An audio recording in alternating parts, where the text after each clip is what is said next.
Good morning बेटा। I hope आप सब ठीक हो, अपने अपने घरों में सुरक्षित हो। बेटा, कल मैंने आपको ग्रुप में कुछ नोट्स भेजे थे। मुझे पूरी उम्मीद है कि आप सभी लोग वो नोट्स अपनी नोटबुक में लिख चुके हो।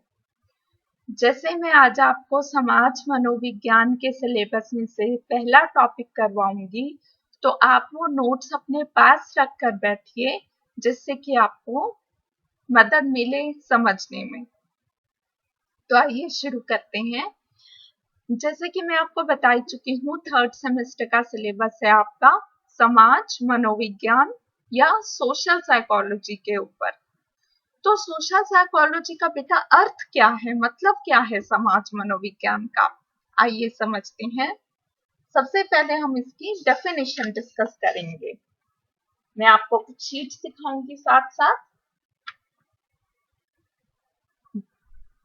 जॉन मैकडैविड और हर्बर्ट हरारी ने 1967 में, आपने नाम पढ़ा ध्यान से, जॉन मैकडैविड और हर्बर्ट हरारी 1967 में इन्होंने एक परिभाषा दी समाज मनोविज्ञान की, जो कुछ इस प्रकार है। ध्यान से सुनिए। अन्य व्यक्तियों, समूहों और संस्कृति के संबंध में व्यक्तियों के अनुभव और व्यवहारों का वैज्ञानिक अध्ययन ही समाज मनोविज्ञान कहलाता है। आपको थोड़ी सी पहली बार सुनने में ये टफ लगी होगी।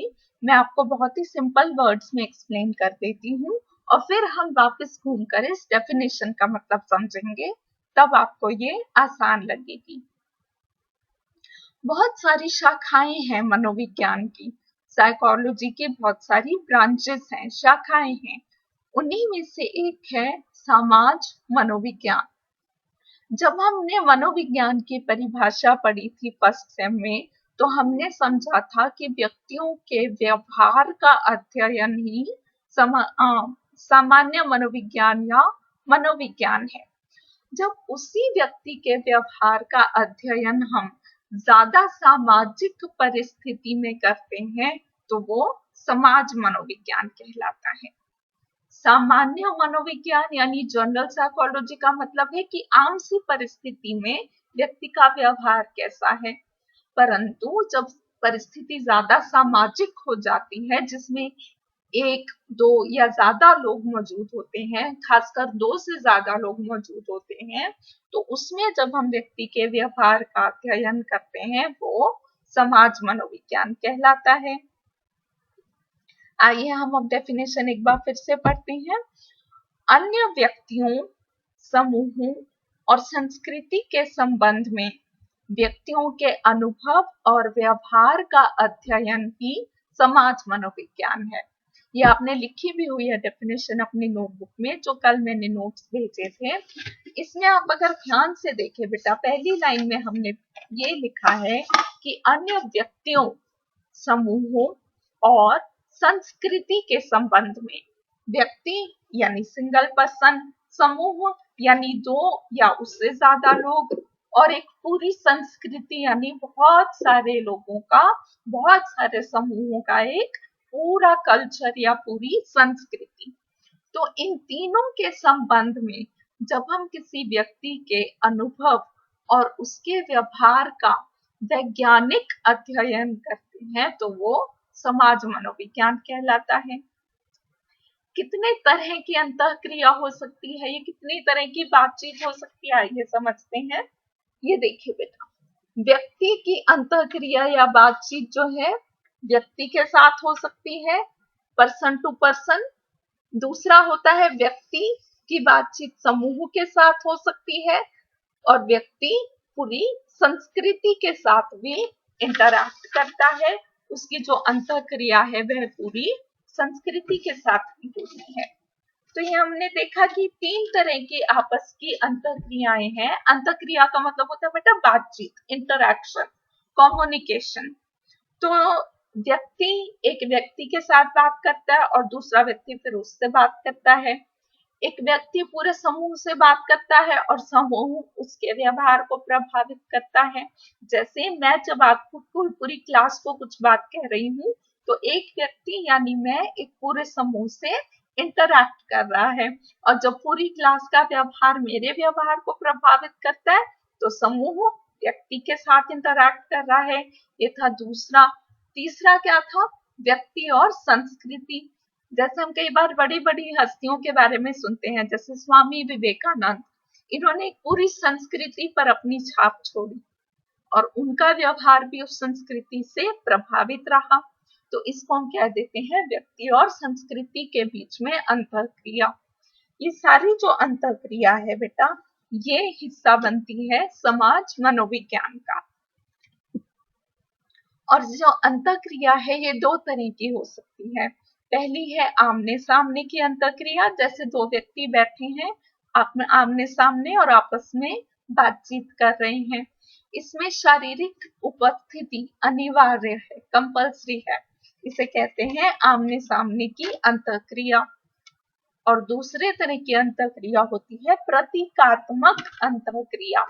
जैसे हम फोन पे बात करते हैं, फेसबुक, व्हाट्सएप, इंटरनेट पे बात करते हैं, ये सारी चीजें आ जाती हैं प्रतीकात्मक अंतःक्रिया।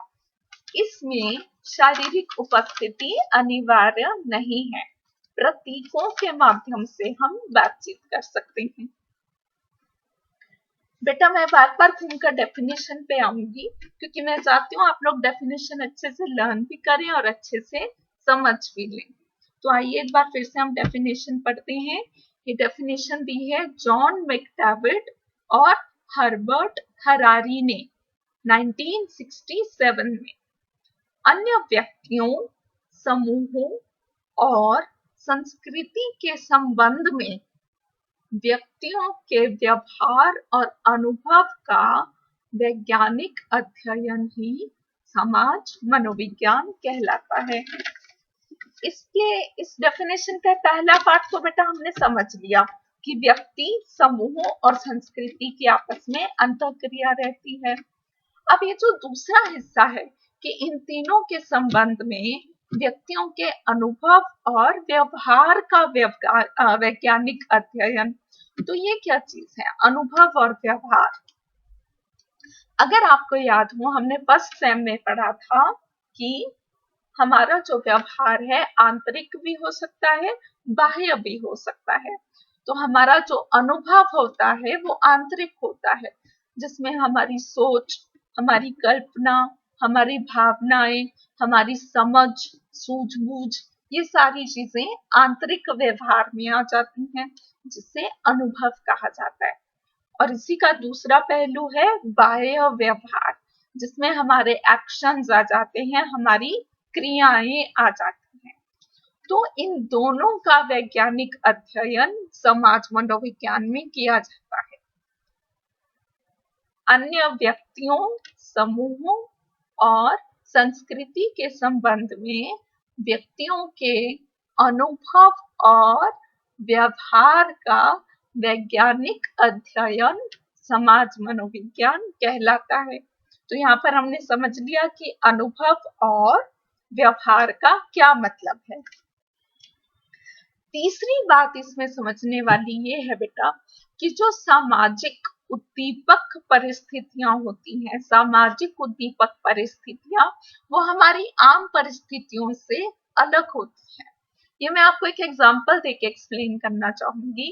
आप ये सोचिए, मान लो एक शख्स बाइक पर जा रहा है सड़क पर और सामने से ट्रैफिक लाइट है। ट्रैफिक लाइट में सिग्नल रेड हो जाता है, तब भी वो शख्स बाइक पर आगे बढ़ जाता है, स्पीड से निकाल कर ले जाता है बाइक। ट्रैफिक लाइट तो तब भी उसी स्पीड से अपनी रंग बदलेंगी या जलती जलेंगी, बुझेंगी, रंग बदलेंगी, उसमें तो कोई फर्क नहीं ना पड़ेगा कि बाइक वाला अपनी बाइक निकाल के ले गया। ये होती है बेटा सामान्य उद्दीपक परिस्थिति। और इसके दूसरी तरफ है सामाजिक उद्दीपक परिस्थिति। सेम सिचुएशन में आप सोचो कि एक बाइक वाला रोड पर जा रहा है और ट्रैफिक पुलिसमैन ट्रैफिक को कंट्रोल कर रहा है। उसने इशारे से बाइक वाले को कहा कि अपनी बाइक रोको। पर बाइक वाले ने ध्यान ना देते हुए अपनी बाइक स्पीड से वह निकाल कर ले गया। तो ट्रैफिक पुलिसमैन वाले के व्यवहार पे फर्क आएगा। हो सकता है वो उसका नंबर नोट करे बाइक वाले की बाइक का, हो सकता है वो अपनी कुछ व्हीकल लेके उसका पीछा करे, या हो सकता है वो अपने आप में थोड़ा कम कॉन्फिडेंट फील करे कि मैं ट्रैफिक मैनेज नहीं कर पा रहा। यहाँ पर हमने देखा कि उसके व्यवहार में फर्क पड़ गया। पर क्या ट्रैफिक लाइट्स में फर्क पड़ा था? नहीं पड़ा था। ट्रैफिक लाइट्स तो अपने उसी स्पीड से उसी सिस्टम से जल रही हैं, बंद हो रही हैं, रंग बदल रही हैं, परंतु ट्रैफिक पुलिसमैन के व्यवहार में फर्क आया। तो ये जो ट्रैफिक पुलिसमैन वाली परिस्थिति है, ये है सामाजिक उद्दीपक परिस्थिति। इसमें हम परिवर्तन ला सकते हैं, पर जो सामान्य उद्दीपक परिस्थिति होती है उसमें जरूरी नहीं कि परिवर्तन आए। तो हमने डेफिनेशन पढ़ी, डेफिनेशन का मीनिंग समझा। एक बार फिर से हम डेफिनेशन रिवाइज कर लेते हैं बेटा। अन्य व्यक्तियों, समूहों और संस्कृति के संबंध में व्यक्तियों के अनुभव और व्यवहार का वैज्ञानिक अध्ययन ही समाज मनोविज्ञान कहलाता है।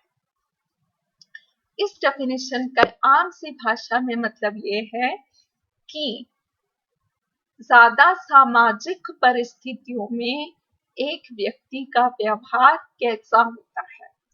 पर अगर एग्जाम में क्वेश्चन आता है बेटा, तो आप सिर्फ ये सिंपल वाली नहीं, पहले हर्बर्ट हरारी और जॉन मैकडैविड की 1967 वाली डेफिनेशन लिखोगे, फिर उसे आप अपने वर्ड्स में एक्सप्लेन कर सकते हैं। ठीक है बेटा, आज का लेसन चैप्टर हम यही रोकते हैं। नेक्स्ट टॉपिक में आपको करवाऊंगी समाज मनोविज्ञान का विषय वस्तु। विषय वस्तु यानी सब्जेक्ट मैटर, कि समाज मनोविज्ञान के अंतर्गत हम क्या क्या पढ़ सकते हैं, उसके अंदर क्या क्या टॉपिक्स कवर किए जाते हैं। ये भी आपका एक अलग से टॉपिक है कि समाज मनोविज्ञान का विषय वस्तु क्या है, उसका कंटेंट क्या है, उसमें क्या क्या चीजें पाई जाती हैं। ये मैं आपको इसकी ब्रीफ सी आउटलाइन ऑलरेडी लिख के भेज चुकी हूँ, वो आप नेक्स्ट टाइम अपने साथ रख के बैठिएगा। तब तक के लिए take care and all the best.